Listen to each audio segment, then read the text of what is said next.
Om Shanti 20/11/2022 revised मुरली 20/12/1992। मुरली title आज्ञाकारी ही सर्व शक्तियों के अधिकारी है। मुरली का मनन चिंतन। जो हर कदम बाप की श्रीमत पर चलते हैं और जो बाप की हर आज्ञा में जी हाजिर प्रैक्टिकल में करते हैं, तो जी हाजिर करने वालों के आगे हर शक्ति भी जी हाजिर रहती है। हमें जो श्रीमत आसान लगती है वो करते हैं और जो श्रीमत मुश्किल लगती है वह नहीं करते हैं। तो ऐसी आत्माओं के आगे सभी शक्तियाँ भी ज़रूरत के समय हाजिर नहीं होती हैं। जो सभी शक्तियों के अधिकारी नहीं बने हैं, उनको उस समय परिस्थितियों के अधीन बनना पड़ता है। उस वक्त वह आत्मा ज्ञानी भक्त बन जाती है, या कहेंगे रॉयल भक्त बन जाती है कि बाबा ये कर दो वो कर दो। तो जब तक भक्ति का अंश है तो भक्ति का फल सद्गति अर्थात सफलता और विजय नहीं है, क्योंकि जहाँ भक्ति का अंश रह जाता है वहाँ भक्ति का फल ज्ञान अर्थात सभी प्राप्तियाँ नहीं हो सकती, सफलता नहीं मिल सकती। भक्ति अर्थात मेहनत और ज्ञान अर्थात मोहब्बत जो यथार्थ याद में रहता है, उसके आगे शक्तियाँ हाजिर हो जाएगी। तो याद का स्वरूप है सफलता। यथार्थ याद अर्थात सभी शक्तियों से संपन्न। परिस्थिति रूपी दुश्मन सामने आए और शक्ति शस्त्र काम में आ जाए, इसको कहेंगे शस्त्रधारी। ये बैठ योग नहीं है, ये कर्म योग है। तो हमारा हर कर्म निरंतर कर्म योग हो।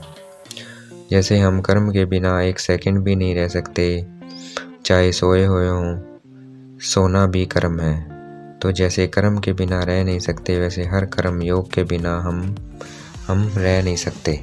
इसको कर्मयोगी कहा जाता है। जो निर्माण चित्त की विशेषता से चलेंगे उनको सफलता प्राप्त होती जाएगी।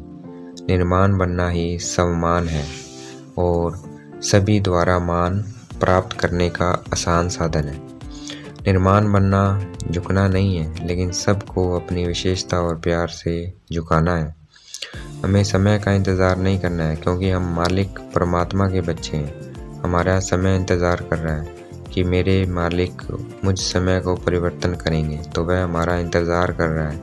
हमें इंतज़ार नहीं करना है, हमें तो सबको संदेश देना है और समय को संपन्न बनाने का इंतज़ाम करना है। हमें आगे बढ़ रहे हैं ये तो ठीक है, परंतु अब हमें अपनी स्पीड को चेक करना है, सिर्फ चलने को चेक नहीं करना है। आत्मा पुरुष है और शरीर प्रकृति है। तो पुरुषोत्तम अर्थात उत्तम आत्मा, सबसे नंबर 1 पुरुषोत्तम आत्मा ब्रह्मा बाबा है, इसलिए उनको आदिदेव कहा जाता है। हमें साधारण कर्म जैसे उठना, खाया पिया, कोई कार्य किया करते भी हमारी श्रेष्ठ स्मृति हो और श्रेष्ठ स्थिति हो, तो कोई देखे तो महसूस करे कि ये कोई साधारण व्यक्ति नहीं है। हमारा ये जन्म हीरे तुल्य है, इसलिए हमारी चमक दिखाई देगी। ठीक वैसे ही जैसे जो असली हीरा होगा वह कितना भी धूल में छिपा हुआ हो, लेकिन अपनी चमक जरूर दिखाएगा, छिप नहीं सकता। पांडवों को गुप्त रूप में इसलिए दिखाया है क्योंकि इस वक्त हम राजाई नहीं सेवा कर रहे हैं। हम गुप्त रूप में सेवादारी होते पुरुषोत्तम हैं, तो वह झलक और फलक दिखाई देनी चाहिए। अगर कोई खाना बना रहे हैं, कोई कपड़े धुलाई कर रहे हैं या झाड़ू आदि का कार्य कर रहे हैं, तो ये काम तो साधारण है, परंतु हमारी स्थिति साधारण नहीं, महान होनी चाहिए। इस पर अटेंशन रखना है। हमारी हर चाल से बाप का अनुभव हो, इसको कहेंगे बाप समान बनना। तो हमें बाप के समीप रहने के लिए बाप समान बनना है। इस एक जन्म की समीपता हमें परम धाम में भी बाप के समीप रखेगी, राजधानी में भी समीप रखेगी। तो एक जन्म की समीपता अनेक जन्म समीप बना देगी। हर कर्म को चेक करो, बाप समान है। अगर बाप समान नहीं है तो उसे चेंज कर देना है। पहले चेक फिर कर्म करना है। कर्म करने के बाद चेक नहीं करना है कि ये ठीक करा कि गलत करा। हमें ज्ञानी तू आत्मा बनना है, भगत तू आत्मा नहीं बनना है। हमें यह पक्का निश्चय रखना है कि मैं कल्प कल्प की विजयी आत्मा हूँ और हम ही बार बार विजय बनेंगे। आज की मुरली का वरदान, देह अहंकार व अभिमान के सूक्ष्म अंश का भी त्याग करने वाले आकारी सो निराकारी भाव। देह अहंकार व अभिमान के सूक्ष्म अंश का भी त्याग करने वाले आकारी सो निराकारी भाव।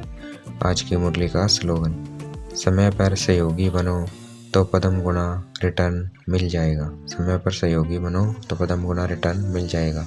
अच्छा, ओम शांति। शुक्रिया बेटे बाबा, शुक्रिया।